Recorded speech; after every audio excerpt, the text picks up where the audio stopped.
Oh my God, what am I doing with my life? So I've pre-drilled and screwed all of wherever this needs to go. I'm going to glue it like this with the ice cream cake thing with the epoxy, and then lift it up carefully, screw it, and then peel that one off, squeeze some glue in there, and then screw that back on again. It's going to be pretty hard to show you, so that's why I thought I'd just say. And then I'm gonna beef it up where it did break, because I've already got stuff made and I want it to be infinity strong.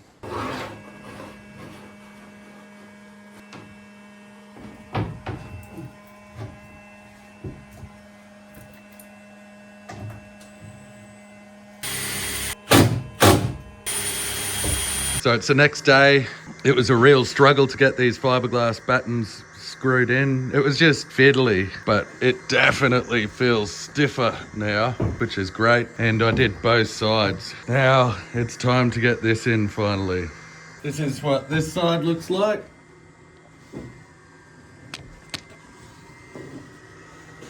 And this is what this side looks like.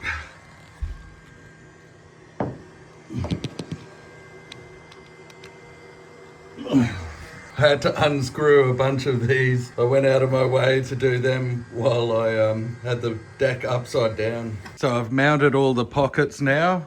The way I got these evenly spaced is by having these 145mm chunks of wood cut there. And then I've screwed it. Now I've got to glue it with epoxy resin up the top, and all the fiberglassing up the top needs to be done with epoxy resin, which is going to be a pain in the butt getting behind here as well. And then I'm just going to use vinyl ester bog to glue all the pockets in, like what I did up the front. And then I'll glass the pockets in with vinyl ester resin.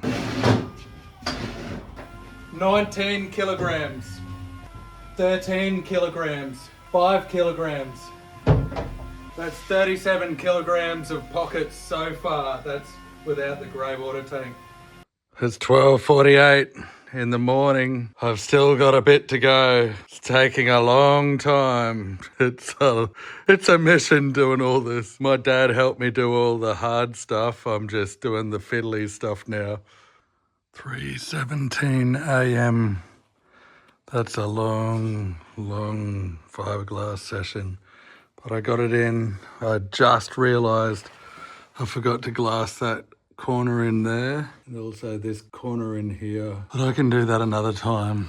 The front is done. All of these are done, other than that little bit. It was a son of a bitch doing inside the 6x9 area.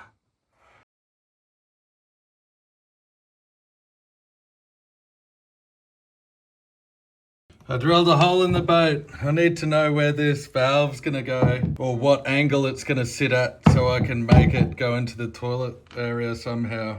That's how thick it is. I know there's some floor there, but you can see there's a bit of glass there. So the hull is on a huge angle. This looks crap. I don't know how I'm gonna get the hose into here. This is just in really wobbly because it won't grip properly because the floor is flat and the hull is on an angle. So I'll need to somehow make it so I've got a good mating surface. So this is my easy solution to get a nice flat mating surface, because I've got to unscrew all this stuff and then grind the crap out of everything, and I'll grind this out at the same time, and then this will just poke in like that. I still need to figure out how to make it hold at the right angle, and then I was just going to put that around it. I'll probably have to trim that too by the looks of it. So it contains the epoxy in a nice little moat, because epoxy always sags for me. I looked all over the internet for a fitting like this. So I've got all of this glassed in, and I've been thinking that's a lot of wasted space under here. The only thing is I can't do anything near this actuator. I need good access to that for when they stuff up. So I was thinking, I've got these molds back together and they're still in good condition. I'll be able to do a smaller version underneath it, and I think it'll be more comfortable as well, because it'll be like a backrest. Even with that, it's much more comfortable. And I'm designing the seat box It's about 850 wide, which is, so it's going to protrude out a tiny bit. I'm just going to bring it up square instead of fading it out, because there's a little bit on the seat at 460 where the hinge for the armrest goes. I don't want to recess a little bit there. Plus, I'm just trying to make it easier. The only thing is it's definitely not ideal. I should have set all of this back another 100 mil at the minimum, but the seats take priority. I'll try and figure out a way to do the toilet after the seats are in at a comfortable location. I might end up having to dig a hole into here. The only thing is I've got the actuator there, so it won't be where the driver is, which is pretty annoying. I don't know. Anyway, I'm going to make it and then see how it goes. I've got a pretty good seat height, I think. These seats are probably going to be a little bit lower than on the passenger side, because the esky is pretty tall and I want the whole lot to be at the same height. I might step it down in this bit here. I'm not sure. So this is where I've decided to cut it. Everything in me is saying make it bigger, but I want it to look good, and that's heaps of storage. You can see how deep it is. I will have to hack that back, but this is going to be easy. Hopefully I'll just cut it and then cut that on an angle and then put a flat on it, and then I'm doing something tricky here where I'm going to add that and then add another piece behind it so it recesses in, so I don't have to feather it into the shelf up here. Easy to do, and also I think it'll be like a feature. It'll make more angles, even more than there already is. That's what they look like now. It looks like a real masterpiece.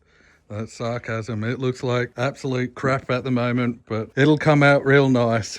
So I'm gluing this piece of wood in like last time, squashing all the pieces of wood down like last time as well. That worked really well. And this is the step that it's having. All of that will get forced into that angle. It'll come out nicely. We're just cutting all the stuff out of the junk pile that we've got, which I've got lots of junk.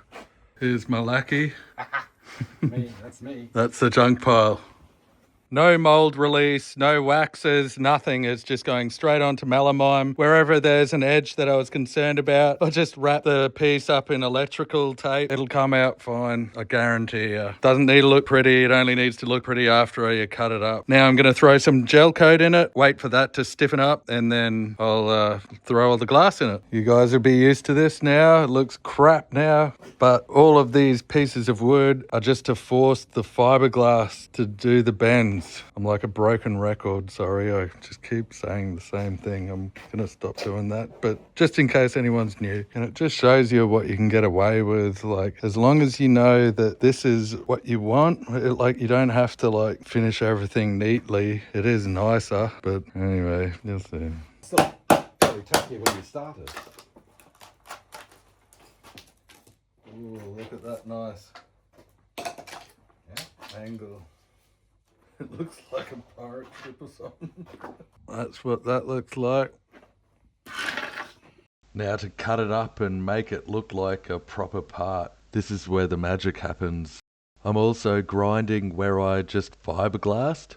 I made sure that I put more layers that I needed to with epoxy resin, because I fed all of that top area with epoxy resin, unfortunately.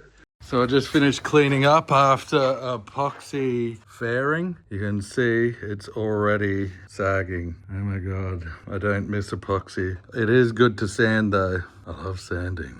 It's really annoying every time I get in. I keep putting my hand in here. Those look like real comfortable pants. I bet you could wear them all day and not feel a thing. Just come back from being away for a couple of days. He's put in all the side pockets. Looking good.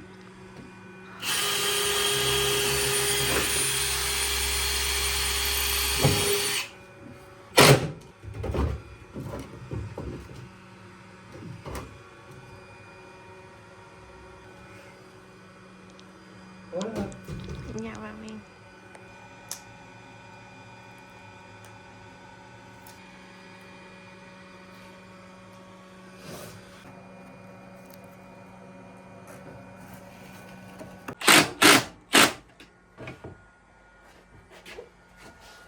some more of my other masterpieces. These all have the PlayStations in it. I promised my son, I'm keeping my promise. I promised I'd put PlayStations in the boat, and it's really easy to do now rather than add on later. And this is going to be the seat box. I'm going to have a plywood top on it, fiberglassed in, so it's got lots of meat to screw into. I'm just going to go really heavy on the fiberglass with lots of wovens and basalt cloth and all types of stuff to make it lightweight and still strong.